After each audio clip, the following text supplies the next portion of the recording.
Greetings, friends. I see you've returned once again to the dark side of Reddit. Tonight's video is even more disturbing than the last, with some of the strangest things ever posted to Reddit featured within. As in the previous installments, the entries will go from least unsettling to most unsettling. While the last video was certainly dark, I must again warn you, this video is the darkest and most unsettling yet. I'm being serious. If you are not someone who is capable of finding anything interesting in that type of content, or are of easily disturbed mind, close the video now. For those of you who remain, sit back, try to relax, and let's go once more into the Reddit abyss.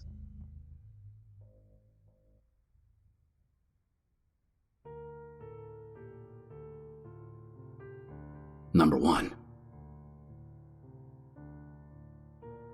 The Confessions subreddit is one of the oldest subreddits on the entire site. As you can assume, people post a lot of their grievances or mild things they did that they felt remorseful for there. Sometimes, however, people post things that are a bit more unsettling. For our first dive into this subreddit of the video, I present you with a post titled, "I defaced your son's grave 10 years ago," which reads, "Hello, Mrs. T. I'm too ashamed of myself even 10 years later to reveal who I am to you. I knew your son that passed away. Sort of. We went to school together. He was in my first hour class, American Sign Language. I'd spoken to him a bit before that class, but despite my appearance, he was always so lovely to me. He raised a really good boy. I say despite my appearance because I was actually a bit of an outcast type. I had black hair, wore ripped clothing, I wore a dog collar daily, and I was very abrasive. I walked through school like I didn't care, and honestly, I didn't. But your son was so kind to me regardless of that fact. He was studious and kind of like a golden boy. I always thought, why is this kid even speaking to me? But we made jokes and we shared laughs. I went to a death metal concert one night, and I remember telling him in class how excited that I was to be going. And he told me that he was happy for me, even though he was around his friends that didn't approve of me at all. I could see the judgment in their faces, but your son didn't care. He saw me as a person. He didn't let my interests define me. I remember the morning he passed away. December 3rd, 2004. We were supposed to be giving presentations that day in class. We had to learn a children's book in sign language and share it. And of course, mine was from that book, Scary Stories to Tell in the Dark. I was so concerned with coming off as dark and abrasive as possible. But your son had written his own children's book to share. I remember he was counted absent that morning. I joked loudly, T just didn't want to present today, because I don't remember him being absent ever before then. We finished up the first round of presentations, and I went on to my next class, which was geometry. The teacher took a very, very long time coming to class, and I remember sitting there thinking, I wonder if I could just get up and leave, because I was often finding ways to cut class. When the teacher came in, he was very solemn. He said to us, "I shouldn't tell you this, but I know some of you were very close to this person. T was in a car wreck on the way to school this morning, and it was fatal." I remember a couple of the girls in class just screaming and running out into the hall sobbing. And I just sat there, like stone. I didn't know how to feel. I went along my day. It was around lunch I met up with some friends. Let's call one of them R. I remember R voicing his disapproval about how everyone was so emotional and how they were letting some people go home. R said something like, "They're just doing this because he's a popular jock. They wouldn't do this if I died." And I remember saying something to him like, "They wouldn't do this if you died because you didn't do anything worth remembering," and left. I got up and walked down the hall, and I came across another group of friends. They were a year above me in age, so 2 years above T. They hadn't known T. They showed sympathy for the girls crying in the halls, but they were pretty removed from the situation. I remember one of them said something to me about something entirely unrelated to the tragedy, and I kind of politely giggled. I put my hands up to my face while I was giggling, as if that thing she said were just that funny, but as soon as I was hidden behind my hands, a torrent of tears came, and I just started uncontrollably sobbing. I'd never known anyone that had died before, and someone so absolutely just nice, so obviously caring. I thought to myself, if there were a God, how could he have taken someone like that? Someone that believed in him. I was so angry. I had nightmares about T's death a couple times after he died. I would cry and feel stupid about it because when it comes down to it, our relationship was more of an acquaintance thing than actual friendship. What comes next, I don't have much of an explanation for. In the spring of 2006, I had met up with a friend at IHOP. We were having coffee when R came to join us. We were bored that night, and R always wanted to find trouble. He liked to steal objects from people's yards, like garden decorations, and he liked to smash mailboxes and break bird baths. He would also break into people's cars and take stuff from them. He was a bully, and if I'm being honest, probably a sociopath. I had actually stopped associating with him for the most part because whenever I was around him, he'd talk about hurting animals. I rode in the car with him once and he tried to run down a dog in the neighborhood because he knew that I liked dogs. But my friend, let's call him B, was friends with him, and R would always show up wherever B was, like he was stalking him. That night, R had something really nefarious in mind. He started talking about T. He had talked about him before, even though I don't think they'd ever actually met. He was so angry for some reason that people still talked about T and still got sad about his death. He talked about how messed up it was that T had such a huge memorial. I don't know how or why, but for some reason that night, he sparked something in me. Maybe I just wanted to impress these guys because I felt like I was losing all my friends at the time. I had had a major surgery, and none of my friends even wanted to hang out once I couldn't party anymore. Except B. R was on this tirade even when we left IHOP. It was the very early hours of the morning. He told B to drive over to T's memorial. Once we were there, he told us to grab the memorial and stick it in B's trunk. B and I were so nervous. I remember shaking. I was running on adrenaline. I have no idea why I helped. But I didn't just help. Once we had all the stuff in the car, I laughed. I couldn't believe what we'd just done. I don't necessarily think of myself as a Christian, but looking back at that moment, it was the furthest from God that I've ever been in my life. We drove to the woods. I hated what we were doing, but I kept going with it. We found a little bridge there.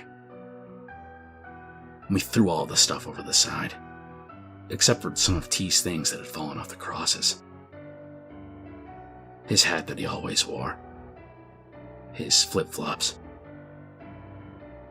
R grabbed them and put them in the car. I'm sick just writing this. I take no pride in this. I just want to be absolutely honest about this for once in my life. We were all shaking with adrenaline as we drove off. The reality started to wash over me, and I asked, could we get in really big trouble for that? And B said that we could. Naturally, I was scared of getting caught. But I remember R saying something like, well, if none of us tell, none of us will get caught. I remember him coming across as threatening.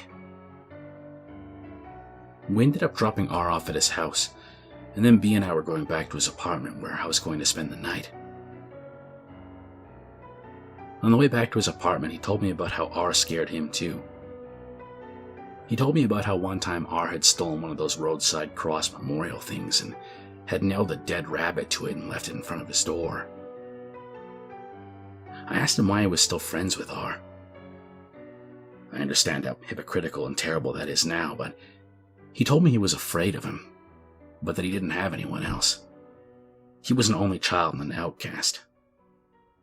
He had a crush on me, but I didn't return his feelings. I don't think I said before, but I'm female. I told him he needed to cut R out of his life. It dawned on me that B and I were both disgusted with what we'd done. I searched myself to this day, and I can't find an answer. I honest to God can't find an explanation.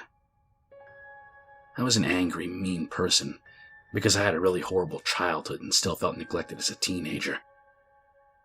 But even when I take that into account, it doesn't even excuse my actions. T's things were still in the car. R had surprisingly not taken them as some type of weird trophy. He'd like to do stuff like that. So I gathered them up and we stopped in front of B's apartment. B snapped at me. You're not bringing that shit inside my apartment. He pointed to a dumpster. He didn't want it in his car. He didn't want it near him. It was a very sobering realization that we'd done something very, very wrong. Neither of us were these people. But then, somehow we must have been. I don't think either of us wanted to face that fact. We wanted to forget. I wanted to keep those items. Not as a trophy, but as if some part of T still lingered on them. It was very hard to throw them away, and I thought multiple times that night about diving into the dumpster to reclaim them. But ultimately, I didn't. I went home the next day. I called a friend and told her what had happened, thinking, maybe if someone tells me it's not that bad. It wasn't that bad. But even my friend, who's like my sister, was disgusted with me. After that, I never told anyone again. I pretended it didn't happen to the point of forgetting it happened. But the memory was brought up every time I drove down that road. It gnawed at me. It broke my heart when I saw new crosses pop up at the site. I knew I was trash, and I knew I was horrible, and I didn't believe in God, and really didn't know what I believed at all, but I prayed and asked T if he were somewhere out there in the universe to forgive me. I cried a lot and begged for his forgiveness. It ate away at me until I moved away and didn't ever have to see it again. By the time I moved back, nearly 5 years after that incident, those new houses were built and they'd taken down the memorial and had replaced the memorial we'd wrecked. I didn't have to face it anymore. No one ever said anything about it, and I disassociated myself from R and B. It's like it had never happened, so I just stopped thinking about it.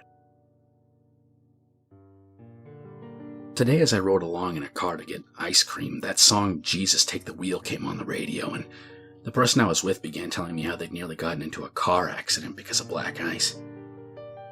I was so used to pretending it hadn't happened that at first I just said, I had a friend that died that way. The pure hypocrisy came flooding into my brain. I felt heavy. I was not his friend. A friend doesn't do that. I was taken back to that place. I thought about you, your family, so often after that incident. One of the things that made me so upset and made me cry was the thought of you wondering who could have done that? What kind of person would have done that? And it's never hit me harder than it did today. Here I am 10 years later. I've experienced a death of an immediate family member, and that was ultimately the thing that changed my attitude in life. I no longer wanted to be dark. I no longer hid my feelings and hated people. I no longer felt the need to put on this abrasive facade to keep people at bay. And I now have a son of my own. I thought of him today when I thought of your son. And on the inside I screamed and screamed, thinking about how I would feel if someone had done that to my son. The love of my life. My baby. What kind of person would do that? And I had to face it. I wanted to write to let you know that I'm beyond sorry. There are no words to describe what I am. Sorry is an understatement. I know what it's like to lose someone you love so much, and I can't imagine the hurt I would feel if someone defaced a beautiful memorial that was made for them. I would want to hurt the people that stole their things and did God knows what with them. I believe you're a better, stronger person than I am, but I can only imagine how I'd feel in the situation, and I would be heartbroken. No one deserves that heartbreak on top of the endless hurt of losing someone to begin with. I've hated myself for this. It's eaten me up. And for what, I ask myself. I was a stupid kid, but I knew what I was doing that night. I'm sorry if this has dredged up old feelings. I just really needed you to know that I am sorry. I beg your forgiveness, and I still pray for the forgiveness of your son, wherever he is in the universe. He showed me kindness, and this is how I repaid it. That night changed me. I stopped speaking to B&R after that night. I became kind of a recluse because I wanted to stop being the person I was. I couldn't speak to people like that anymore. I couldn't do those things. I couldn't hurt people. I was done. I stopped wearing those dog collars. I stopped listening to death metal. I stopped the charade. I know this is more for myself than it is for you, but I am not that person anymore. And I just need you to know that I'm sorry. I'm sorry if I hurt your family. And I'm sorry that I can't replace his hat and those flip-flops. I'm sorry for being a terrible person. All those amazing things said about your son after he was gone were true. Those weren't things people just said because he was gone. And I don't know you, but I know you raised him, and I know he loved his family. I can only hope to be half the mother that you are. Thank you for having brought such a kind person into this world. And even though his time was too short, he touched my life, and he'll never be forgotten. You have my deepest regrets.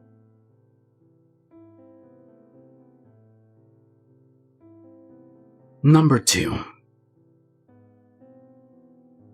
How well do you know your boyfriend or girlfriend, or perhaps your husband or wife? Maybe not as well as you think.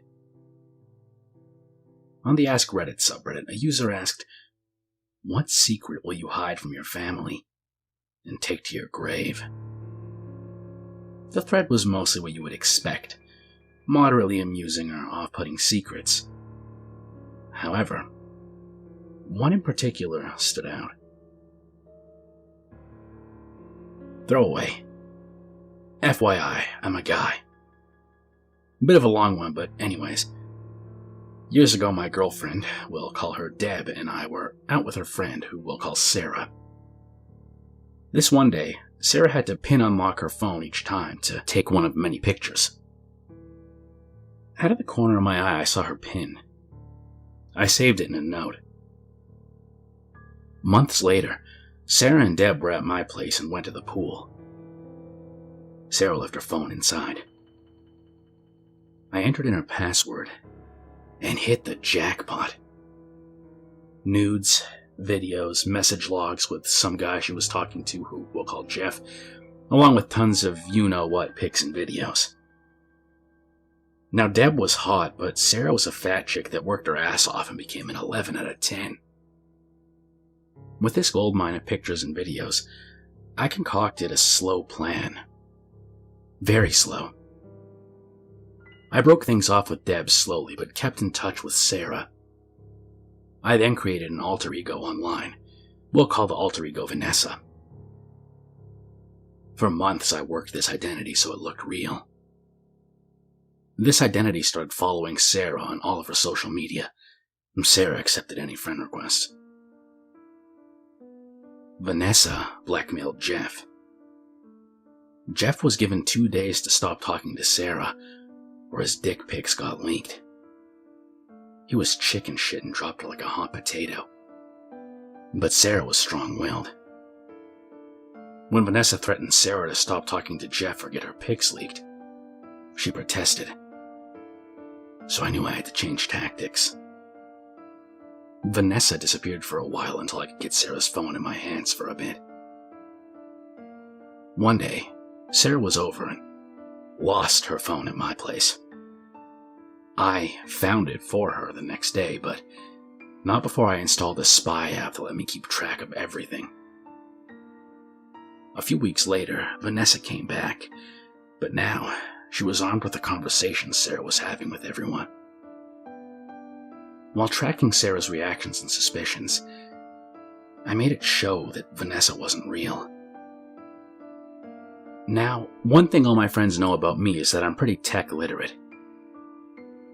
One day I'm talking with Sarah and she breaks down crying, telling me how she'd been long-distance sexting this guy and somebody hacked his or her phone, and now she's being blackmailed by some stranger who she doesn't know. She asks me if I could help her. Long story short, I made it look like Jeff was Vanessa. I made it look like he created this person so that he could blackmail Sarah into messed up stuff. Sarah left him. And guess who was the hero? Me. I caught Vanessa. And Sarah was now safe, all thanks to me. Once we blackmailed the guy, Vanessa disappeared. You know, for realism. Sarah and I now had this tragedy, this hurdle that we'd overcome together. We started dating not long after. She was never going back to long-distance relationships and wanted to try local. 4 years later, and we're married. Too long didn't read. Months of planned lies, blackmail, and espionage got me my wife.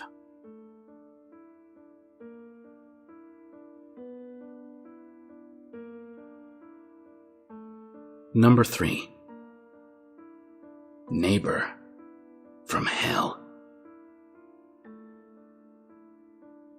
What's the worst neighbor you've ever had? I'm sure you can think of times when your neighbor was less than kind to you, maybe even a bit rude or inconsiderate on purpose. But overall, you probably never had much of anything to write home about in terms of anything serious.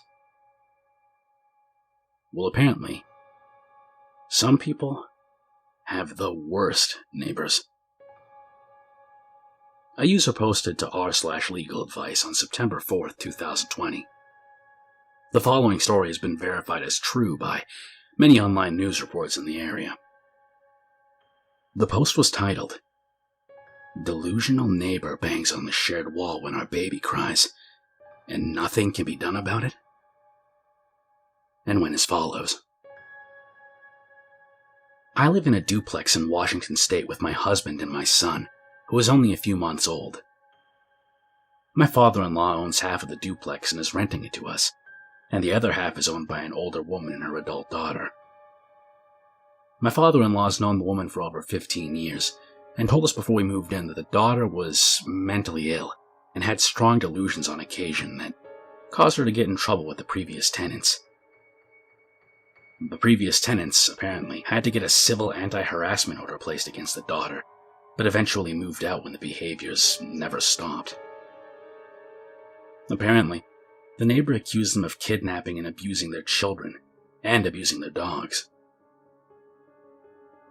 My husband and I brought our son home a few months ago, and we didn't have any issues with the neighbor until about 2 weeks ago. She's begun banging on and throwing things at the walls when our son cries. She screams at us as well, but I usually can't hear what she's actually saying. You know, over the screaming baby, and the two dogs going absolutely ballistic because of the banging. It's absolute chaos, and it's made my postpartum anxiety so much worse. Every time the baby cries, I experience intense panic, waiting for the screaming and banging to start. We've called the non-emergency police line twice when I can't handle it anymore and feel close to a meltdown. And the first time they talked to her and she'd stopped doing it as often, now maybe once every 2 days.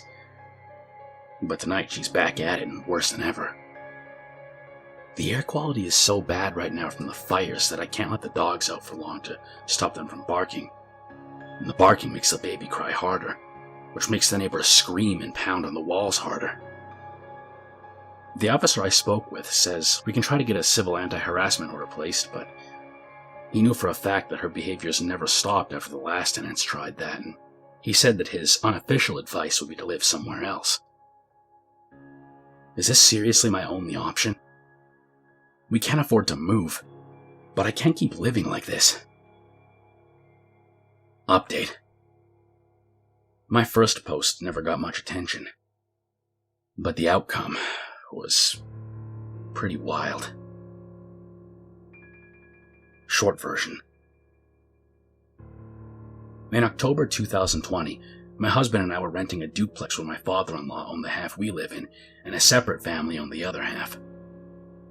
We brought our son home from the NICU in August, and towards the end of September, the neighbor, a female in her 40s, started to pound on the shared wall if she could hear him cry. The pounding escalated over the next 2 months. The neighbor bought a megaphone to yell through the wall and threatened to rip us apart. She called us child predators, and she'd yell obscenities and threats until 3 or 4 in the morning. The police were called multiple times, but nothing could be done about it. One officer told us, "I'm going to kill you." See, it doesn't mean anything if I don't actually do it. The elderly mother hadn't been seen in several months, but requests for wellness checks were brushed off. The general advice I got was that as renters, we couldn't do anything. It was also suggested that this was reasonable behavior, since the crying baby was probably really annoying. Since my first post, we moved in with my grandmother for our safety. The neighbor ended up breaking a softball-sized hole through the shared wall to scream at us, and occasionally just stare. The smell that came out of the hole was indescribably bad. Our security cameras recorded her coming to my son's nursery window at around 2 a.m. almost daily, just staring at my son and holding her cat. It took until the end of January for the police to be able to enter her property. The elderly mother had been deceased since at least June, and the daughter had the corpse dressed in her Sunday best, rotting in a deadbolted bedroom. The news article said the mother died from natural causes, and the daughter was taken to an inpatient psychiatric facility.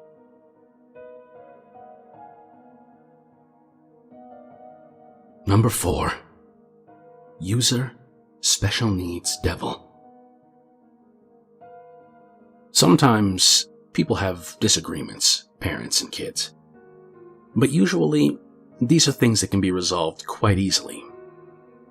In the case of user special needs Devil, things were far more complicated than something as simple as an issue between parent and child. In the confessions board, they posted, "I'm putting my extremely, profoundly disabled 7-year-old into a residential facility so I can forget he exists. I'm not sorry." The post read as follows: "I can't tell anyone this, even my therapist. Lambast me if you want, and maybe I even deserve it. I only ask what you would do if you were in my situation. Not what you think people should do. What you would really do. I'm a single mother of 2 boys, 12 and 7. My husband passed away 3 years ago in a work accident. A very large portion of me believes that it was a suicide. I just can't see him ever making the mistake he made that caused his death. And he had taken an action just before that which ensured his co-workers weren't in the room with him. I fully believe he took his own life because of our younger son, and nothing will ever change my mind. We were told when I was pregnant that he would have Down syndrome. We could handle that, even if it was severe. It turned out he has a chromosome deletion. His disorder is kind of rare, so I won't post which specific one it is, but suffice to say he'll never be anything more than he is now or ever has been. And what he is nothing. He doesn't appear to have any awareness and never has. His eyes are locked in one position. He doesn't respond to noise, touch, or pain. He is total care. He is capable of nothing. He's tube-fed and on oxygen. He's in diapers now and will be forever. He makes no sounds, no attempts to communicate. He never even really cried when he was a baby. He has never made an attempt to interact with anyone or his environment. I'm not upset because I got a special needs or quote-unquote imperfect child. I feel the way I feel because this thing takes up 200% of my time and does nothing. I didn't get an imperfect child. I didn't get a child at all. I don't love him. He doesn't have any personality. There is nothing to love. And yet, I'm responsible for him. In addition to his extreme delays, he's also medically fragile. Respiratory crises, fecal impactions, as his autonomous nervous system doesn't function properly, issues with his G-tube, infections, pressure sores no matter what we put him on or how we position him. And our older son has suffered because his non-existent brother has colored everything in his life.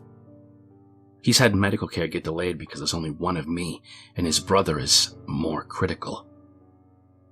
We do have a visiting home nurse, but only 20 hours a week, and we aren't eligible for more. I was starting law school. I gave up my dreams and my plan for my children. For this potato. My oldest son can't do a lot of things he wants to because of the younger's need for care and appointments. The final straw was when I heard a sound. I went into my younger son's room to check, thinking he'd forgotten how to breathe again, and saw my oldest son hitting him and screaming, "You're why I don't have a mother. You're why I don't have a father. You're why I can't have friends over. You're why I can't be in sports. I didn't ask for you, and I hope that you die." Instead of being horrified, I watched. And my younger son just did not react. No signs of pain or fear or upset. No reaction at all. He breathes, but he is not alive. He doesn't know who I am. He doesn't know who his older brother is. He has no sense of self, life experience, or awareness of his surroundings. He doesn't need to be in my home. He doesn't know or care where he is. He is genetically my son, but he is not family. My previously abused, brain-damaged cat who can't walk straight has more personality than he does, and is far more lovable than my child. In fact, I was looking forward to raising a Down syndrome baby, even one with severe impairments, for that reason. With disability can come gifts. But this boy is not a gift. He's a genetic mistake. I probably should have miscarried, and would have definitely terminated if I'd known he would be like this. And the flip side is, if he even has awareness, he's miserable. And there's nothing I can do. If he has likes and dislikes, no one knows what they are. If he's in pain, he can't tell anyone. If he wants anything, he can't even communicate. He's had every imaginable therapy, and nothing has made a difference. And so, he's leaving our home on the 29th. I feel excited and relieved, and then guilty, because I know we'll be happier with him gone. He's already taken my husband and my son's father.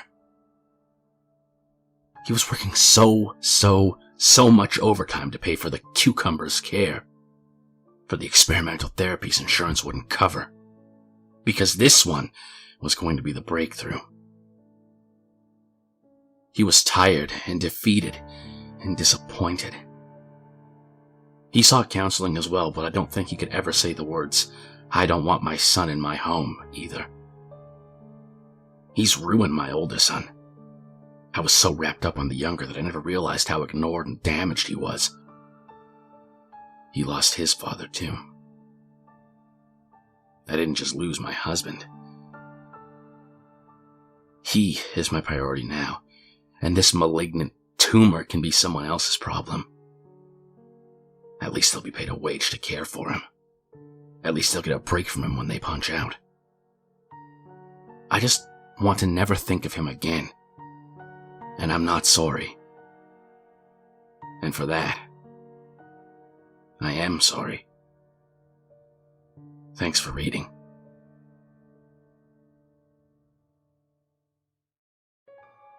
Number 5. Once again going back to the confessions board, a user posted, "I almost killed my stepmom."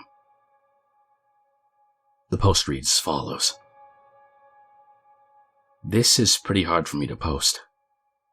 I've never talked to anyone about this. Even my wife doesn't know the full extent of it. But here we go. In 2000, my mother was diagnosed with lung cancer. She was a 2-pack-a-day smoker for about 25 years. She fought hard and was able to extend the short life expectancy the doctors gave her. I'm not sure how long they gave her. I was 10 and they spared me the details, but anyway, she survived for over a year and ended up passing away in February of 2001. I remember as if it were yesterday. Her best friend came over the very next day as we were in mourning to pay respects and say goodbye to her friend, which is normal and fine. But the thing I felt weird about was that the same night, the day after my mother's passing, she spent the night with me and my dad. She slept on the couch. At the time, I didn't think too much of it. I had other things on my mind, obviously. And plus, we had numerous family and friends coming by and sleeping over before her passing as well, so I grew semi-used to it. Time goes by, and it seems that every other night, she's sleeping over. Within the first month of my mother's death, she's finally sleeping in my dad's room with him. During this time, she was respectful and nice. She brought her 2 youngest kids over a lot as well, which was nice at the time. Fast forward 3 months, we ended up moving and she and her 2 kids end up coming with us. By this time, they're already talking about marriage, which I strongly protested, along with every single family member of mine as well. They decide to ignore me and everyone else and get married, the same year my mother passed away. At first, things were the same as they were, but as time went on, she began to show favoritism to her own kids, which I guess is understandable, but to the extent that it grew, it was kind of disturbing. She'd seemingly let her kids get away with murder. They would taunt me, make fun of my dead mom. They threw ashtrays at me, yelling, "Your mom wants a hug." She was cremated, so pretty much anything with ash was fair game to use to fuck with me. A year goes by in the new house, and me being a skater kid, I frequented the skate park a lot. On my way back home one day, I ate shit. Bad. I hit a crack in the road on a very steep and large hill, and I was probably going in excess of 20 miles per hour. The board stopped. My body flew and then rolled a few more feet. I was barely able to move but managed to hobble back, cradling my arm like a baby and screaming at the top of my lungs the entire way home. As I'm walking up to the house, she intercepts me in the garage and accuses me of overreacting and tells me to, quote, "Stop being a little pussy." I knew there was something wrong with my arm, considering I was physically unable to move it at all, but she refused to listen to me, and my dad wasn't home from work yet either. For hours I waited for him to show up, and when he does, it turned out my stepmother had already talked to him, so he wouldn't listen either. The next day was a school day. I remember this because I was awoken by my stepmother's little cretin of a son throwing my backpack under my chest to wake me up. I woke up screaming. My stepmother came running into the room and promptly told me to shut the hell up. "You're not hurt. Stop faking because you're still going to school." Well, I couldn't stop. I was in agony. I was still holding my arm like a baby, so she punched my bicep and said, "I'm taking your dumb ass to the hospital just to make you feel stupid when they tell you nothing's wrong." Well, upon seeing the doctor, he almost immediately said, "Yeah, your shoulder's broken. I can tell by the way that you're instinctively supporting your arm." My stepmother was silent. The doctor set up x-rays. Turned out my collarbone was completely shattered. Proved her ass wrong. But it only fueled her rage more, it seemed. After this, she became spiteful. She took away all my skateboards, bicycles, anything that I could ride. My arm was in a sling anyways at the time, so it wasn't like I could use them, but she had no intent on giving them back to me. In fact, she gave them to her own son. Even my own father said it was for the best because I've shown to be irresponsible with them and can't use them correctly. The only thing I was able to do was play video games, and even that, barely, considering my arm was completely bundled up. Another few months go by and my arm's healing up good, and we all go on an easy hike in the desert. We find and pick some wild cactus apples. Excited and eager, I start eating one with the help of my dad. It turns out there were little mites in the fruit, and I contracted scabies. Half of my face swells up in the most morbid of ways, and I couldn't talk right and couldn't open one of my eyes. I was screwed up. My oldest sister, that I just realized I haven't mentioned at all yet in this post, came to visit me with my 2 nephews. She drove 3 hours just to hang out with me and see how I was doing. As soon as she saw my gruesome face swollen, she screamed in terror, grabbed her kids, and left. Needless to say, it made me feel even more like shit, but I kinda understand. She called my dad, urging him to take me to the hospital. But my stepmother again refused, saying it wasn't that bad, and that all I needed was a nice warm washcloth. Well, 2 weeks go by. The swelling is reduced, but not completely gone. My sister threatens to call the cops if they don't do something, so my stepmom again tries saying she's gonna feel dumb when it turns out to be nothing. Well, this time, the doctors said at that point they couldn't tell what it was. Scabies was the most likely, considering the symptoms, I was told.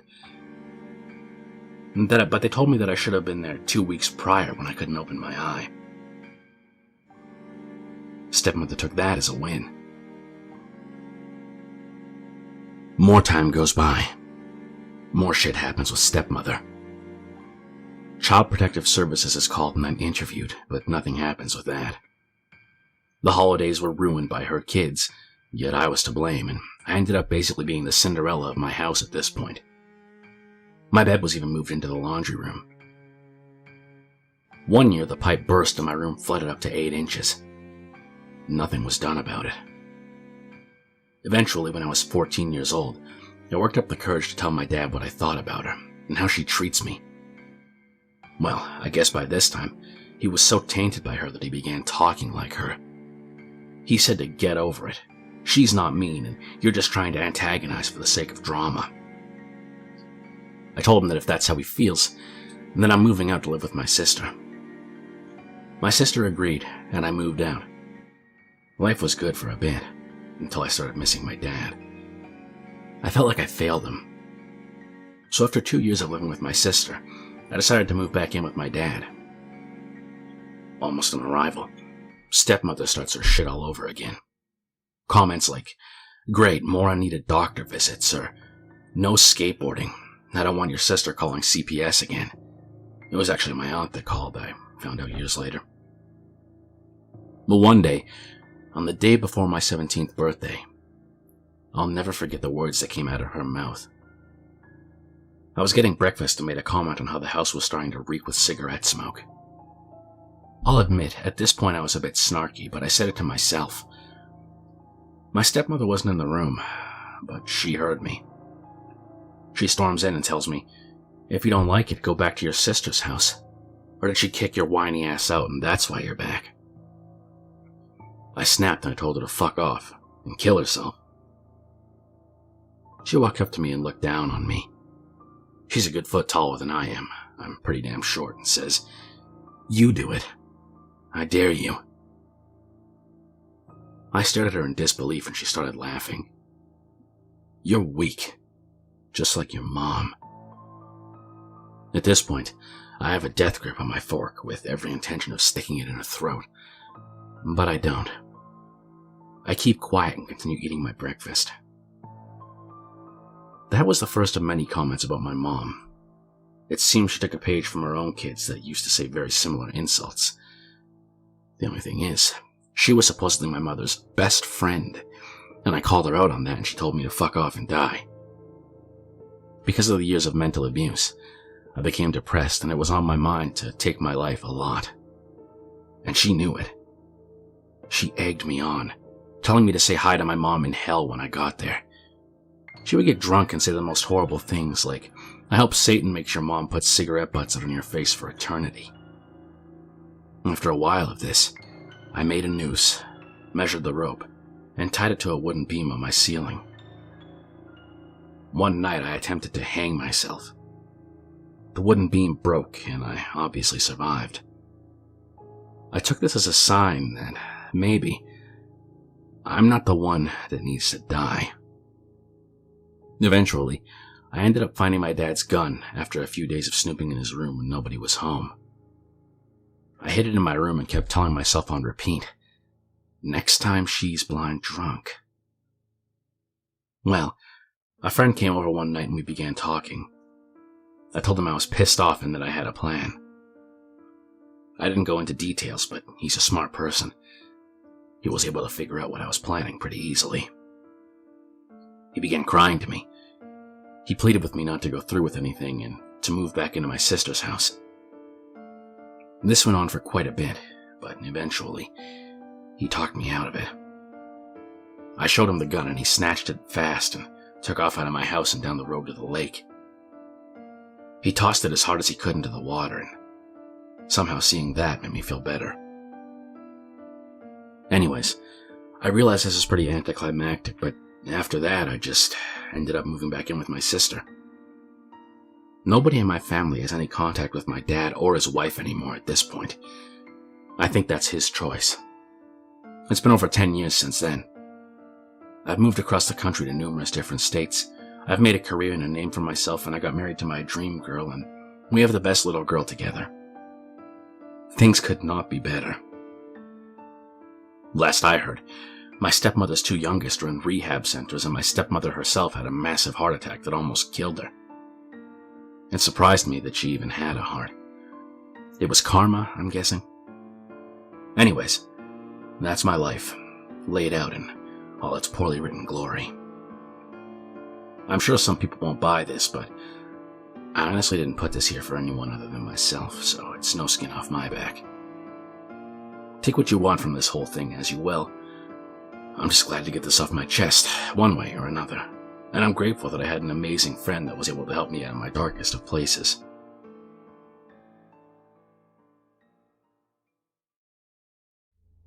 Number 6.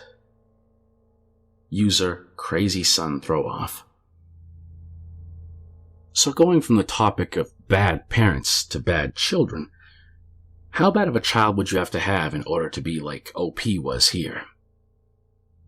To give you an idea, OP, User Crazy Son Throw-Off, made a post titled, "I stood by and allowed my wife to almost kill our son. I was happy she did it." Let's take a look. It reads, "Okay, fair warning. This one is long as hell. Apologies for that, but this is very hard for me and I've been carrying it for a lot of years. On the advice of my therapist, I've written it all out to try and work out my feelings on it. He didn't advise me to submit it to Reddit, of course, but I've struggled with this for a long time, and I need to hear other people's opinions on it. I still really have no idea how I feel about it, even after all these years, but I'll submit it for judgment by the masses. I know I did wrong on some things. Probably a lot of things, actually. But I tried to do the best that I could. My son was very troubled. Very troubled. If you've seen the movie We Need to Talk About Kevin, it'll really help to understand the kind of trouble that I'm talking about. Because I swear to God, when I saw that film, I thought I was watching a documentary of my life. It felt like the writer must have had hidden cameras in my damn house. That's how accurate it was. The only difference is that in the movie, the boy appears normal to his father, and only reveals his true nature to his mother. With my son, he didn't have that mask. His insane behavior was the same with everyone. From the day he was born, my son just came out wrong. He was planned. My wife and I tried to get pregnant and were ecstatic when he was born. He was wanted and loved. We showered affection on him and really tried to give him a happy childhood. But from the day we brought him home from the hospital, he was miserable. He cried for 13 months straight. I'm not exaggerating. 13 months without a break. He cried until he had no voice left, and then kept crying. You could see his little face scrunched up and no sound coming out.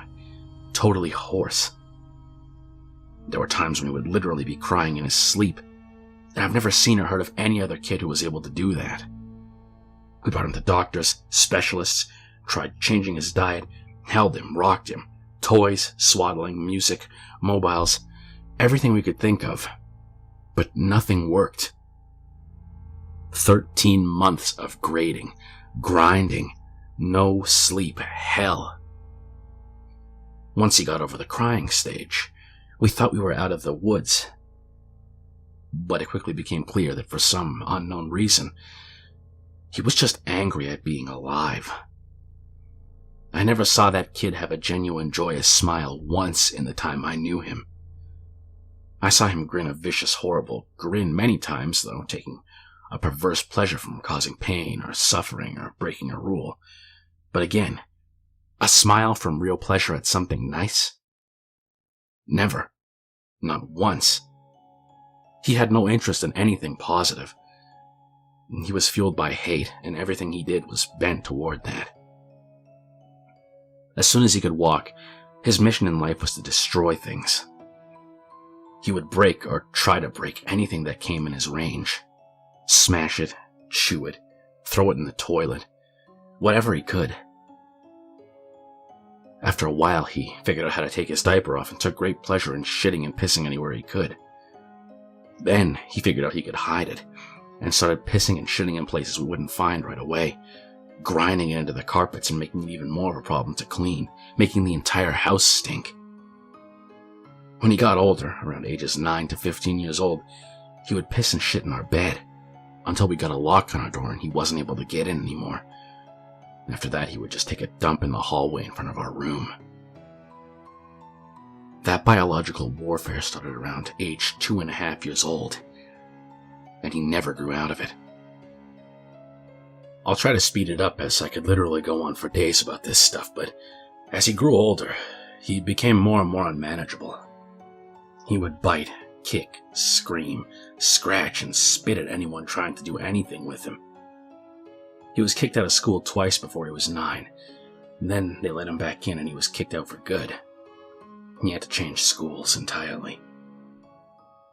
The next one put him in a special class that kept him away from other students.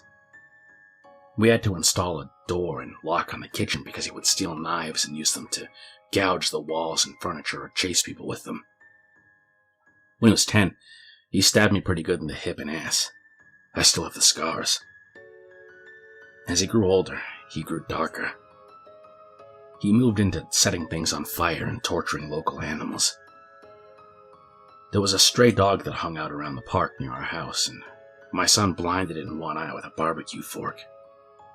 He would dip cats' tails in gasoline and light them on fire. He became a violent, stinking, vicious beast that lived in our house. We couldn't do anything with him. I will take this opportunity to preempt the tsunami of messages. Yes, we had the kid in therapy. He saw a psychiatrist twice a week, and had God knows how many different medications prescribed to him over the years. Nothing worked. Therapy didn't work. Meds didn't work. Nothing worked. He was like a poisonous cloud of hate and fury lashing out at anything in his reach. When my son was 16, my wife got pregnant again. I can't tell you how different our reaction was. Instead of joy, we felt horror. This pregnancy had not been planned, and we really were at a loss over what to do. My son had been such an unending nightmare for 16 years. We couldn't take the idea of starting again from the beginning. We talked a lot about terminating the pregnancy, but A, access to abortion was not as easy in those days as it is now, and B, my wife was very against it. We talked about many options. In the end, we decided that my wife would have the baby, and if it turned out evil, we put it up for adoption. We knew we just couldn't do it again with another child like our son. We had a daughter. She was normal. Suddenly, we saw what our lives should have been like the whole time. How things would have been had our son not been himself. She laughed at things. She breastfed without biting. And after 4 months, she was sleeping through the night. She was happy. She was normal. I can't describe the relief and happiness that we both felt. I don't have the words for it. This is where I believe I may have really started pulling back from my son. Up until that time, whatever mistakes I made, I had always tried to do the best for my son. I'm convinced of that. I tried to help him and love him and care for him. I really tried. But when my daughter was born, my wife and I both instinctively just turned toward her. She became our focus. Not from malice, but just because she was so much easier. She was so happy and sweet. Every moment we were with her was like magic. I understand this was wrong to do, but we honestly couldn't help it. I don't have a better explanation than that. My son hadn't given a shit about my wife being pregnant. I honestly don't know if he even really understood it. But when we brought our daughter home, he started acting out even more. I didn't think it was possible, but he took it up another notch. At this time, he was 17. We were having blowout screaming matches daily. Usually after we fought, he would storm out of the house and disappear for hours at a time, or come back the next morning. It was a relief. I started to actually look forward to our fights because it would get him away from us for a while. After the birth of our daughter, my relationship with my son was almost entirely gone. Our only real interactions were just screaming at each other. My wife was even worse with him. She just had nothing left. By that time, if our son even came into the same room as her, she would just stop whatever she was doing and start screaming, "Get away from me! Get the fuck out!" until he left. He started spending more and more time out of the house, which was a blessing for us. I have no idea what he got up to out in the world, but we were just happy it wasn't being inflicted on us. As a consequence of our son's behavior, we had invested heavily in locks around our house. All of the cheap, thin interior doors in our home had been replaced with thick and dense wood that couldn't be kicked through, equipped with keyed locks that my wife and I carried keys to. I know it sounds extreme, but locks and heavy doors were the best way we'd found to create safe spaces from him. And again, before I'm inundated with messages, I wasn't locking my son in rooms like a prisoner. He had free reign of the house and could come and go as he pleased. My wife and I would lock ourselves in rooms to protect ourselves from him. If anything, we were the prisoners in our own home. On the day in question, I had fought with my son in the morning, and he had left the house in a rage. My wife and I were enjoying some peace and quiet in the kitchen while our daughter napped in our bedroom. And then our daughter began crying. Any parent who has young children can tell you, you need to get used to your child's cries, and you can tell after a while what they need. They cry differently. If they're hungry or need changing or are just restless and want to be held, babies can communicate pretty well before they can speak. This cry was none of those things. This cry was terror. The second we heard it, my wife and I were both up out of our chairs and running to the room. The door was locked, of course, and it took a few seconds to get the right key and get it open. My son was in the room. We lived in a bungalow, and the bastard had climbed in the window to get to her. He was standing over her crib with a steak knife in his hand. I have no idea where he got it. It wasn't one of ours. We controlled our knives very carefully and always kept them in locked drawers. I think he may have stolen it from one of our neighbors' houses. He'd broken her skin twice already, once in the belly area and once on her arm. I could see blood running down. When I entered the room, he was dragging the back of the knife down her face. Not cutting, almost tickling her with it, teasing her while she screamed. He looked up at us and smiled. Before I knew what I was doing, I was already moving, trying to put myself between them. I didn't think about it, I just moved instinctively. Even with that, my wife got there faster. It was like a movie on fast forward. She got to our son and bashed his hand away, knocking the knife across the room and then shoved him with her whole body weight, so hard that he flew away from the crib and bounced off the wall. I picked up my daughter and held her while my wife screamed us. I could see her shaking, almost convulsing. I can remember the smell of the room, the sound of my daughter screaming and wailing, and the look on my son's face as he stood there. Just nothing. Blank and dead, and there was nothing in his eyes. No emotion at all. He looked like an alien to me. I just watched my wife take a step toward him. I could have reached out and stopped her, but I didn't. She stepped forward again, very close to him. I could have stopped her again, but I didn't. She waited and looked at him for maybe 3 to 5 seconds without moving. And then she punched him in the face. Now, until this point, you may have been picturing my wife as a typical woman. Small frame, dainty, delicate. This isn't the case. My wife does have a small frame, but she wasn't delicate. She never has been in the entire time I've known her. Since her early teens, my wife has been a boxer. MMA didn't exist back then, but karate and boxing were big in those days, and My wife was a very talented amateur. She was about 130 pounds. She carried a lot of muscle and she knew how to punch somebody. I had 70 pounds on her back then, and I have no doubt that in a real fight between me and her, she could have and would have pounded me flat. Neither of us had ever laid a hand on our son in anger before, but something broke in her that day, and all the years of anger and pain and sorrow just came pouring out. When she hit him, his head snapped back and blood started pouring out of his nose. He hardly reacted. He just looked at her with his shocked expression, like he didn't know how to process what had just happened, and my wife waited another second and then hit him again. I just stood there and watched while she systematically started to pound him to a pulp. Every time he brought his hands down to cover one part, she would blast him somewhere else. Body, head, over and over. He started screaming and crying out and yelling for her to stop. It was the most genuine reaction I'd ever seen him have to anything in his whole life. But she wasn't stopping. I watched her ramping up and hitting him harder and faster like a heavy bag.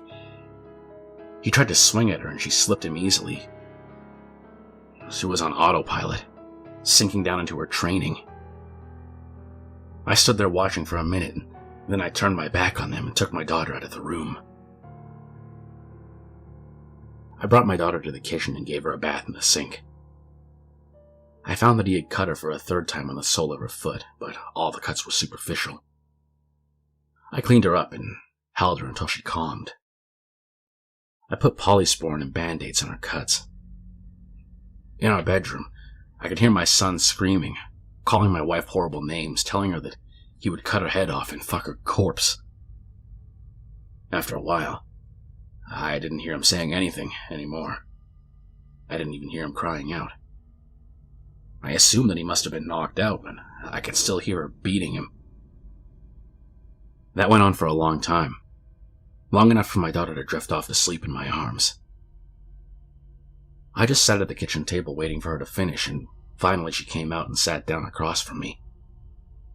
Her hands were swollen and red. Her face and arms were splattered with blood, and her chest was heaving. We just stared at each other without saying anything, and after a while I asked her, "Is he dead?" She looked back at me and answered, "I hope so." That was all there was to say about that. I understood how she felt perfectly. I felt the same. I didn't know what to do, so we just sat there waiting silently. Eventually, my wife started crying and went to go take a shower. I just stayed where I was, holding our daughter. After a while, I heard moaning and sobbing coming from our room. It turned out that my son wasn't dead. I went in to see how bad it was, and it was pretty bad. I've never seen a more merciless beating laid onto anyone, before or since. He was lying on the floor, rolling around with blood leaking out of his face, lying in a pool of vomit. His nose was impacted flat out across his face. Both of his eyes were completely swollen shut and starting to blacken already. I could see that a couple of his fingers were bent out at weird angles, and he'd pissed his pants. I think he must have been missing teeth, but I couldn't see any on the floor, and I couldn't see inside his mouth because his lips were all puffed up and swollen. From talking to my wife about it later, I now know that she'd beaten every part of his body, focusing heavily on his legs. She told me she kicked him in the groin repeatedly until her legs got tired, and kept beating his body long after he passed out. When my wife came out of the shower, I still didn't know what to do about our son. I didn't know whether to call the police or an ambulance, or maybe take him to the hospital myself. After a while, I realized that I simply didn't care what happened to him anymore. We decided to just let him live or die on his own. There was an in-law suite in the basement that we never really used, and my wife, my daughter, and I just moved down there. We simply ceded the top floor of the house to my son and locked everything down, separated our lives entirely. We had a washroom and bedrooms to use. We had a washroom in the basement, a small kitchenette, and a separate entrance, so we just stopped going upstairs. We decided we were just done with him. I figured we'd let his food run out and see what happened. Over the next week, we could hear him moving around upstairs sometimes. I think he just spent most of his time lying in bed recovering. I went to work watching on high alert in case he attacked me in the driveway, but he never did. My wife stayed home with our daughter. She was never out of our sight. One night, we heard him going ballistic, smashing things and banging around. We didn't respond. He never tried to get downstairs or near us, though. I think he was afraid that if he got near us again, my wife might finish the job on him. After 3 weeks down in the basement, we hadn't heard anything from up above for a few days, and I ventured upstairs to the main floor of the house. The place was demolished, and there was no sign of my son. He was gone. It took months to repair the damage he'd done and get the main floor back to normal again. There was food and feces smeared all over the walls and broken glass on the floor, big holes in the drywall, and he'd ripped the place apart. He tore up the linoleum in a corner of the kitchen and emptied an entire foam fire extinguisher into the living room. I feel thankful he didn't burn the house down with us in it. And I'm honestly not sure why he didn't. I mean, the kid wasn't shy about letting things on fire. After that, I lived in fear every day that he would come back, that he would ambush us out of the blue and try to kill us. We moved out of the house 3 years later, and I finally stopped being afraid that he would show up again. As of now, he had no idea where we were. I finally felt safe from him. All this happened a long time ago. My son was born in the spring of 1971. My daughter was born in 1988. I'll be 70 this year, and my wife passed from cancer in 2016. My daughter is 31 now. I moved in with her and her husband after my wife passed. I've got 2 granddaughters, and they're the joy of my life. I see a therapist a couple times a month to talk about all this. I don't know where my son is. The last time I saw him was when he was lying on the floor of our bedroom, bleeding and smashed. I haven't heard from him since he left. More than 30 years ago now. I don't want to. I carry a lot of guilt from that time and a lot of conflicting emotions. I didn't beat him myself, but I allowed him to be beaten, and I thought he deserved it. I was happy it happened. I didn't try to kill him, but I would have been happy if he died. I will say that I do hope that he was able to overcome his demons and go live a normal life somewhere. If he wasn't able to do that, if he stayed the way he was, then I truly do hope someone out there killed him. When I knew him, he was a rabid dog. And whichever way it went, I just hope he isn't still out there hurting anyone else. Number 7. F your coconut. In 2018, a user posted a depressing story to the Just No Mother-in-Law subreddit, a subreddit dedicated to discussing bad experiences with mother-in-laws.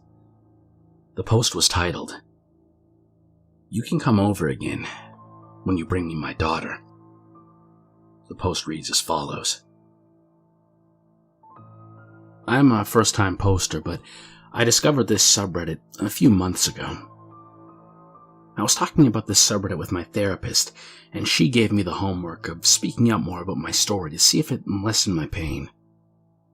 I've written and deleted this post maybe 7 times now, but I think it's time to get it out. I've spoken English for over 30 years, but it's not my first language, and occasionally I use the wrong word because that's what the direct translation is, so I apologize in advance if I confuse anyone. This is going to be a long post as I'm a rambler and there's a lot of background involved. This happened 12 years, 2 months, and 13 days ago on Wednesday, November 2nd, 2005. My husband and I got married in 2002 and had our son 10 months later in the same year. In May 2004, we welcomed our twin girls. My family was beautiful. Every time I look at a picture of us, we look like the families in the stock photos you can Google for. My husband is an engineer and I'm a college professor. We had a nice house in the city. Our children were healthy and happy, and we had a golden retriever named Argo, as if we weren't the picture of familial happiness as is. But I can't look at the pictures of us anymore because it makes me too angry to. When my twin girls were born, we had no issues in the hospital. They were born right on their due date, latched perfectly, and passed all their postnatal tests with stellar stats. When we brought them home, however, we noticed that one of the girls, let's call her OD since she was a whole 4.5 minutes older than her sister, was developing a rash. I hadn't really dealt with allergies in kids since my son didn't have them, and neither did any child or adult in my entire family. I wasn't sure what it was. I thought maybe she just had sensitive skin like me. I can't tolerate certain fabrics because I have very dry skin, and I'll often break out in rashes if my skin decides that it doesn't like something, so I stopped using fabric softener on all the clothes. I bought the nicest, most comfortable bedding and clothes. At one point, I even made her clothes myself in the fear that maybe something in the manufacturing process was upsetting her. We went to the doctor several times, and they knew that she was having an allergic reaction to something, but every test came back negative, and we couldn't figure out what it was. It took 3 more months to figure it out. During that time, her allergic reactions got more and more severe. At one point, she was the only baby in the history of the hospital who had to be kept in a clean room because she seemed to have a reaction the minute she left. When that happened, we began an elimination therapy that would rival the lifestyle of Buddhist monks. My husband and I moved our son and youngest daughter in with his parents because we needed to eliminate everything from our routine to figure out what was causing the reaction in our OD, oldest daughter. We stopped using our soap, our shampoo, our deodorants, our laundry detergents, and that was before we even got to our diet. It took us 3 more months, but we figured it out. Our oldest daughter was allergic to coconut. The doctors told us that it was a particularly rare allergen, and so it wasn't on any of the skin test panels they ran. When we found out what she was allergic to, we were relieved, but in addition to feeling relieved, I delved into a bout of hysterical laughter. I laughed so hard I cried, and to this day, my husband tells me he didn't know if I was crying from relief or pure happiness. You see, I come from a culture that uses coconut almost religiously. It's in our cooking, we break a coconut open at religious events, it's used in almost all sweets. It's in everything. The reason I was laughing was because of how much I hated one particular use for coconut. See, when I was a kid, pretty much up until I was in 8th class, my mother would put coconut oil in my hair all the time. It looked greasy as hell, and I hated it. And once I was old enough to start doing my own hair, I never put that stuff in again. I was laughing so hard because, of course, I had a daughter with a severe allergy to the one thing I hated in my entire life. We had a lot of fun telling people about our allergy, and everybody laughed because they all knew about my hatred for coconut oil. We told my mother, and she laughed as well.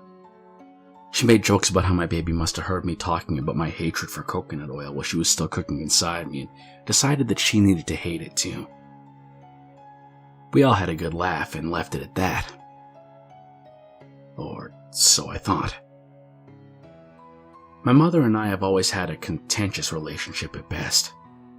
We got along well enough, but we disagreed vehemently on certain topics. She wanted a traditional daughter who'd be religious, get her MRS degree, marry a man that she and my father picked out, common where I'm from, have 2 kids, a house in the suburbs near her, and be a stay-at-home mom like she was. I'm not religious in the slightest. I got 2 undergraduate degrees, went on to get a master's and a PhD, didn't get married until 27, which is late in my culture, and I married a man who was the polar opposite of what my parents wanted. As if this wasn't enough, I was a working mom who didn't need her to babysit since my husband and I made more than enough for a part-time nanny. Essentially, the best way I can summarize our relationship is by saying that she was very proud of me and loved to talk about my accomplishments, but I could always tell that she wished I was something else. We have a fair amount of safe topics, so to speak, that we can talk about, but I can never discuss anything too serious with her like politics or my career. Not because she'd get mad at me, but more so because she just wasn't interested, and I hate getting into conversations where I'm passionate about something but the other person couldn't care less. As far as raising my kids, my mother was a just yes 99% of the time. She was hands-off and respected all my decisions, even if she didn't like them sometimes. For example, choosing not to raise my kids religiously. The only thing she continually got on my case about was the coconut oil thing. You see, my girls had very textured and curly hair. We don't really know where they got it from, considering my husband and I have pinned straight hair that won't even hold a paperclip in without slipping. I loved it, and it was a little on the rough side, but my mother always insisted that a little bit of oil would make the curls soft and more defined. I always said no. Sure, we could have used a different type of oil, but my girls were still so young, and the allergy process had made me terrified of incorporating new things into their routine. I made sure I explained why to my mom, too. She remembered what we'd gone through with the oldest daughter and her allergy. She bought me food and clothes at the hospitals more than a few times, and she helped me move all of my furniture and clothes out of my house when I was eliminating every possible source of allergen. She taught me how to cook from scratch, and when I was eliminating certain foods from the kids' diet, she knew everything about the oldest daughter's struggle. To this day, I still can't understand how she did what happened next. November 2nd, 2005. I was giving a midterm that day to my students and had to be at my research lab late that night. My husband was away at some conference and our nanny was down with the flu, so she couldn't watch the kids that day. So I had my mom come and take care of them for the day. My son was almost 3 years old and the girls were 1.5 years old. Overnight visits with my parents weren't exactly common, but they weren't unusual either. They'd always come back from these visits very happy and well taken care of, so I had no second thoughts about leaving them with my parents. They spoke to me on the phone after their lunch, and then, around 5 p.m., we video chatted. The kids were also happy and healthy. I got home around 10:30 p.m. that night and called my mom to see if the kids were up by any chance and I could say goodnight. I missed the kids by about 20 minutes, and they'd already gone to bed. So I talked to my mom for a little bit, but she's a pretty early sleeper too, so we hung up and went to bed. I woke up around 5 a.m. the next morning to go pick up my husband from the airport at 6. We were going to get breakfast together and then go to pick up the kids. I picked up the husband and neither of us were very hungry yet, so we thought it would be a nice treat to pick up the kids first and go to breakfast and brunch with my parents. We got to my parents' house at 7:45 a.m. My parents weren't there. My son was at the neighbor's house and ran out with the neighbors as soon as he saw his dad and I pull up. He was hysterical and crying, and I couldn't calm him down. My blood pressure was rising because now I'm thinking that something horrible had happened to my parents. My neighbor tells me that she isn't sure what's happening, but there was an ambulance at my parents' house at 6 a.m., and my dad had run over and woken them up to see if they could watch my son for a few hours until he got back. And of course, they said yes. I'm calling my parents non-stop at this point, and I'm getting frantic because I don't know what's happened. My son was still crying, but he was calmer. He still couldn't really explain to me what had happened, though. I honestly don't remember the details of what happened next, but somehow figured out that the ambulance was from X hospital nearby, and we broke several driving laws trying to get there. We got to the hospital, pulled into the emergency entrance that was for ambulances only, left the car and bolted inside. A few nurses took notice of us immediately and were asking us what was wrong. I was calmer than my husband at this point, so I explained that I didn't know, but my twin girls and my parents were here somewhere. I'll never forget the look on that nurse's face. She knew exactly who I was, and in that moment, she was about to cry. Another nurse took me and my husband to an empty room and asked us to calm down and listen to the doctor before we tried to find my family. My mother had put coconut oil in both my daughter's hair when they were playing the previous day before bed. The girls loved it when my mom did their hair, and so they had asked for braids, and my mom was doing their hair. She put coconut oil in both of their hair because it would make for smoother braids. According to my son, my oldest daughter started to get a little dizzy and itchy when my mom was doing her hair, so my mom gave her some kids' Benadryl, which made her sleepy. Since it was close to bedtime anyways, the kids then went to bed. Giving her Benadryl was something we did whenever she had a mild reaction, since it usually meant she accidentally came across some form of coconut from a secondary source. We also showered her from head to toe immediately to erase any lingering traces of it. My mother simply gave her some Benadryl and kept the coconut oil in her hair, and then put her to fucking sleep. The Benadryl made her sleepy and unable to wake up or be conscious enough to wake up her brother or cry. She'd vomited in her sleep and the rash spread all over. Her body was swollen to twice its normal size and she'd asphyxiated in her sleep. She died painfully and slowly in the early hours of the morning. My mother had found her when she went to check on the kids in the morning around 7 a.m. She was already dead by then. My mother screamed, called for my dad, and that's when they'd gone to the hospital.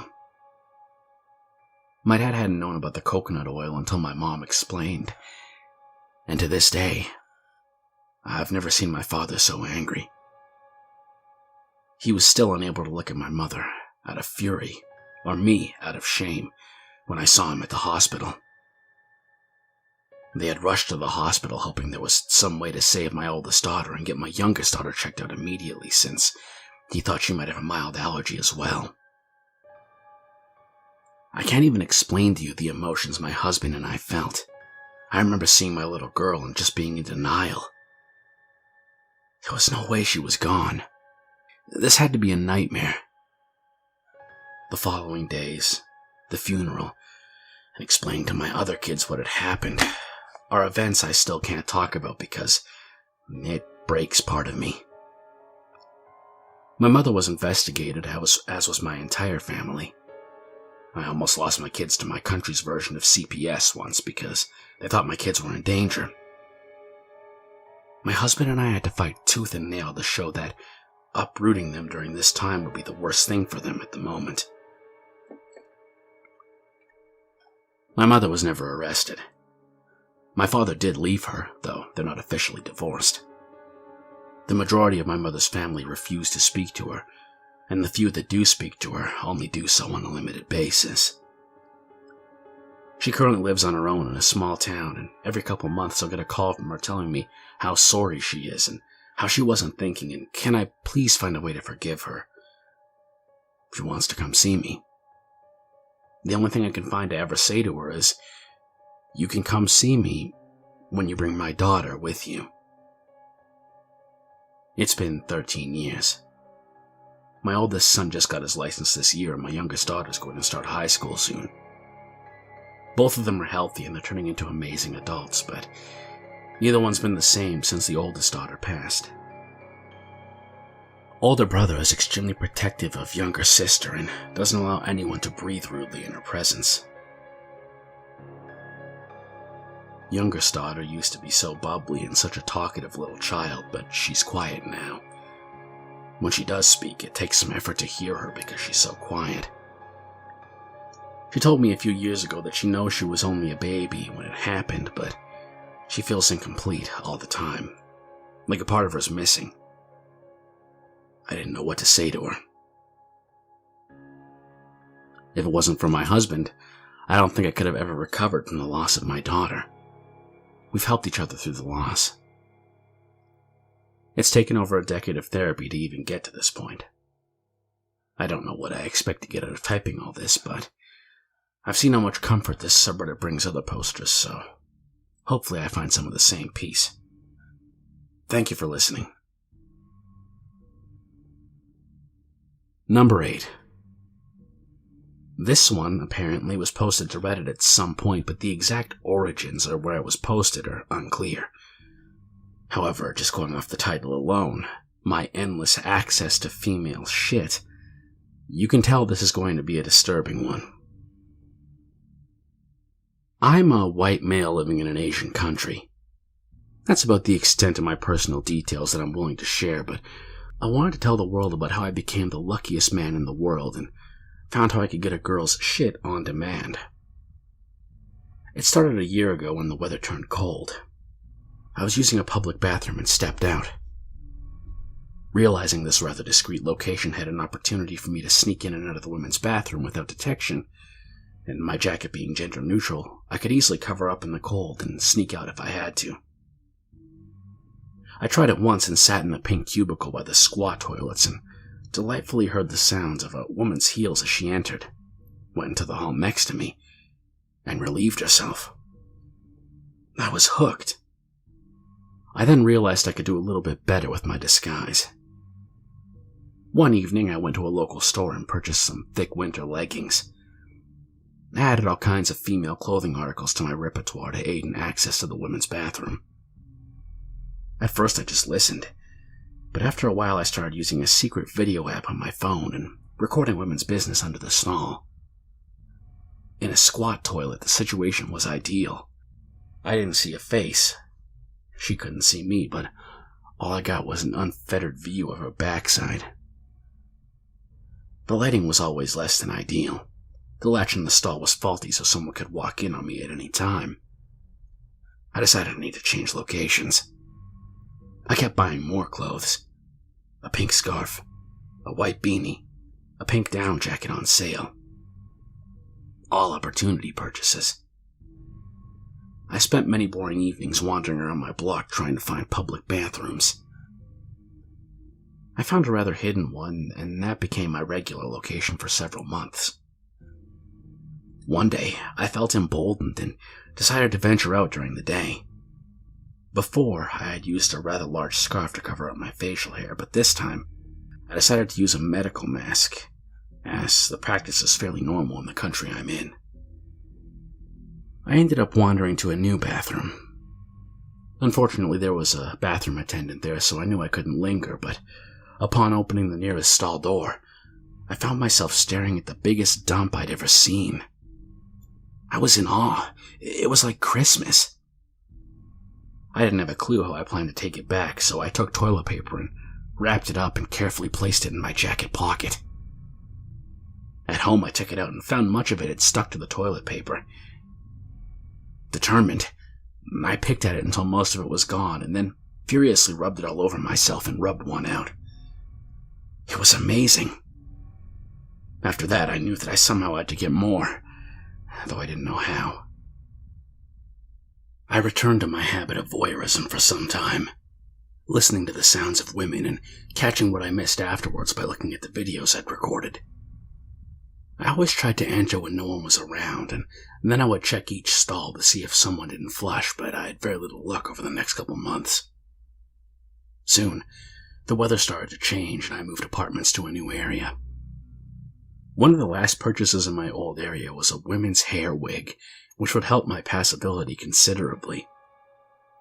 One fine morning, I walked in my female form to the nearest public bathroom. It was larger than the other ones and in a pretty public place. 5 squat toilets and 1 western toilet in the corner. I squatted down in a stall and found the lighting perfect. There was music on, so my crawling about wouldn't be so easily noticed, but still quiet enough that I could hear the farts and streams of urine and crackling of other bodily fluids coming out. Over the next hour or so, people came and went and defecated a lot. The spaces between the stalls were closer together and there was a little more space under. Had I wanted or dared, I could have slipped my arm under and caught it with my hands. I take calculated risks, though, and would never, even though I find the fantasy appealing. I knew I had found my new spot. Unfortunately, though, with the weather warming, I wouldn't have much of a chance to enjoy it until the following cold season. As it warmed up, it became harder for me to be hiding behind layers of clothes. I found another toilet further away that was rather hidden and which I could visit in a pinch because it was open 24/7. But after coming home sweating from my wig and jacket, I knew the season had at last come to a close. I did, however, realize that this toilet and the one at my new spot both had knobs that controlled the water flow. A perfect tool to shit farm. During the spring, my desire didn't go away, and I lamented that I couldn't visit the public toilets. I reached out to Craigslist, and by pure chance, a woman responded, and over several weeks I convinced her to give me her feces for $30. I met her on a public street, and she handed me over a Tupperware container with a small but decent-sized amount inside. I came home and chewed on it, which was surprisingly mild in flavor. I never swallowed it because it doesn't really fulfill any particular desire of mine. I just played, smeared, chewed, and got off with it. Several weeks later, I convinced her to come to my house and defecate on me for the equivalent of $62. I had a great time, and so over the next month we met twice more. Each time I came up with a new fantasy I wanted to try out. She's not a looker and kind of lower class, so the money helps her, and she helps me with providing what I could never get. Summer came, and I left the country to visit home, and I returned sometime later, and we continued to meet a half-dozen more times. That takes us to recently, when the mercury has dropped considerably.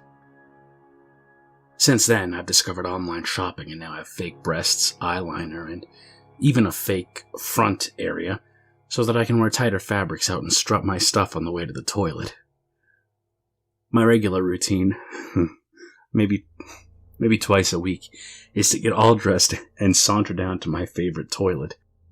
Inside, I immediately go in the stall and turn off the water and flush so there's no water left.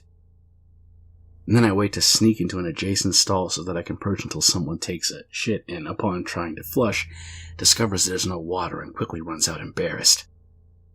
I'm then allowed to sneak back in and scoop up my prize and put it in my purse and come home. I've done it so many times that it's easy and without real risk, aside from the janitors who come in to clean the bathroom now and then. Thanks to this situation, I can usually have a good pile ready for me to play with within an hour and a half of deciding that I'm craving that. Some are soft, some are hard, some are light, and some are dark, and now I've really tasted a good sampler of different Asian feces.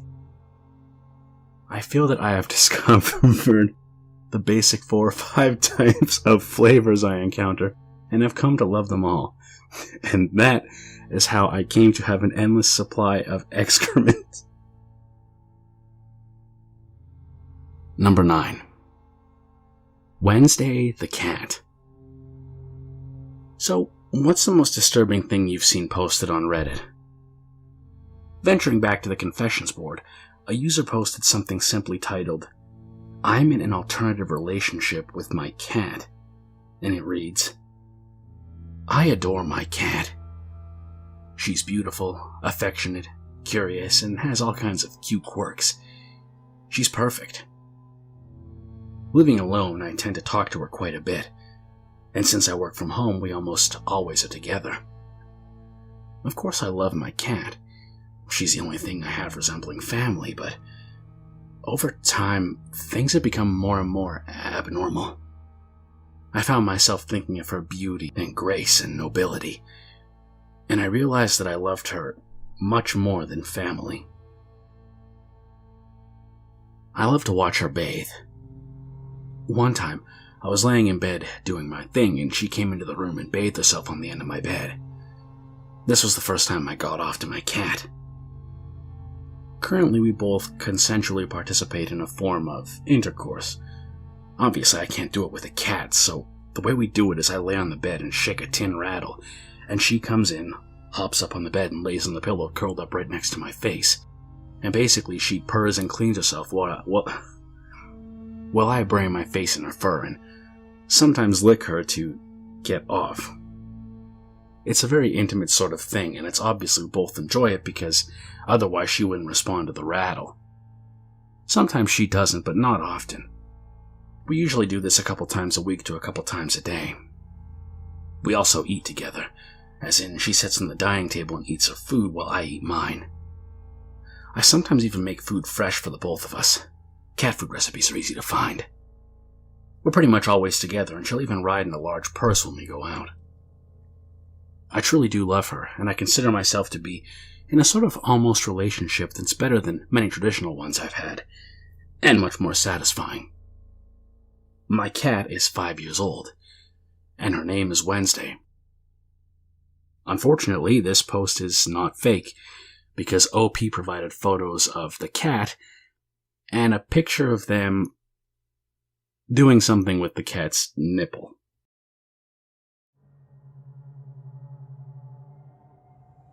Number 10. Have you ever gotten a bad feeling about somebody? It's quite common. Gut feelings, or whatever you'd like to call them. Well, what about when you met someone who was completely outwardly normal, but then went on to commit a terrible act, and you never saw it coming? Well, this story is about just that. On the Let's Not Meet subreddit, a user posted a disturbing story of their own experience with somebody, and it's called, "I Was on Someone's Kill List." It reads as follows. After high school many years ago, I was in a bad place. My guardian had kicked me out after graduation. She didn't help me find a place to stay, so I lived in a car for a couple months. I met some heavy metal dudes at work one day. I'd seen them around town, and all my other friends knew who they were. Everyone loved them. We became friends over a couple months, and they offered for me to move in with them. I agreed. Looking back now, I wish I had just stayed in my car. The two main roommates were brothers named Andrew and Seth. They were in a band. They also believed in the occult and anything of that sort. I've never really believed in that stuff myself, but I'm not one to tell somebody what they should and should not believe. They let me live with them rent-free for several months, so who was I to complain? That said, being the only female in a house full of young men, I was always looking over my shoulder. You never know who you can trust. Turns out I was right to worry. Over time, their friends started to stay with us for longer periods of time, sometimes weeks. Their friends were another group of brothers that they had gone to school with. There were 5 brothers in total, but only 2 stayed with us consistently. The younger brother, Mark, was very polite. He cleaned up after himself and always helped with the household chores. The older brother, Adam, had a laundry list of mental problems. He'd apparently done some bad drugs back in the day, and it had developed into what seemed like psychosis of the religious sort. He'd done time in prison for assaulting a woman with a Bible. He would often look you in the eyes and tell you that he could see how you would die. Once, he told me that I was possessed by a demon and I needed my soul cleansed. Everyone in the house knew he had these problems, but he was their friend. They helped him through the hard times and gave him a place to stay. Otherwise, he would be on the streets. I was always on guard around him after the things he told me. No one else seemed to be as concerned as I was, but they should have been. One day, I was sleeping and my phone rang. It was my boss. He asked if I could come into work an hour early. It was only 12 p.m. I was broke and had nothing better to do, so I said yes. I got up and began getting ready to leave. I walked out into the living room to see Mark and Adam sitting on the couch, while Adam sat on the floor by the TV. He was watching scripture videos on YouTube. Some real end-of-days shit. This was fairly common, so I went about my business, said goodbye, and left for work. My shift at work was almost complete when the phone rang. My boss answered, handed the phone to me, and said, "For you." I was just a cashier, so I assumed it was a friend that couldn't reach me on my phone. I answered the phone and heard a man's voice that I didn't recognize. "Hi, this is Detective Williams. Something happened at your apartment today, and we need you to come to the station to talk about it." I left work immediately. I had assumed one of the brothers had been arrested for drug dealing or something. I was very wrong. I got to the station and was buzzed in. An officer escorted me to a small, cold room with a camera. He gave me a bottle of water and left me by myself for about 30 minutes. My mind was racing, thinking about what could have happened. He came back in and informed me that Adam had stabbed and killed Andrew at around 1 p.m. I was shocked. I'd just left the house an hour before it happened, and everything seemed fine then. I asked if there had been a fight, and the detective informed me that there hadn't been a fight, and it seemed to have just happened out of nowhere. I gave my statement to the police and left with nowhere to go, still in shock and confused in my mind. Our apartment was currently a crime scene, so I went to another friend's house to watch the news report, since the police wouldn't give me any information on the case. Over the next couple of days, the information began to be released. Adam hadn't just stabbed Andrew once, not twice, but he had stabbed him over and over, to the point he nearly decapitated him. After the murder, he ran down the road, still holding the murder weapon. He called 911 and informed them of what he had done. I watched the news report in horror. We had known he was unstable, but this? He had fully confessed to the brutal murder and provided police with his notebooks. He had apparently been planning to murder all of his brothers, my roommates, and me. He thought we were possessed by demons and that this was the only way to free us. Luckily, none of his other intended victims were there that day. Mark unfortunately witnessed the murder, but he managed to escape. And if I hadn't gotten that call from my boss to come in 1 hour early, I wouldn't be alive today. Well, my friends, that wraps up tonight's video, and I hope that you were able to enjoy tonight's journey into the Reddit abyss. More installments are to come, so if you like this video, be sure to like, comment, subscribe, and if you wish, support me on Patreon over at patreon.com/KingSpook. Thank you all for watching, and I hope you have a good day.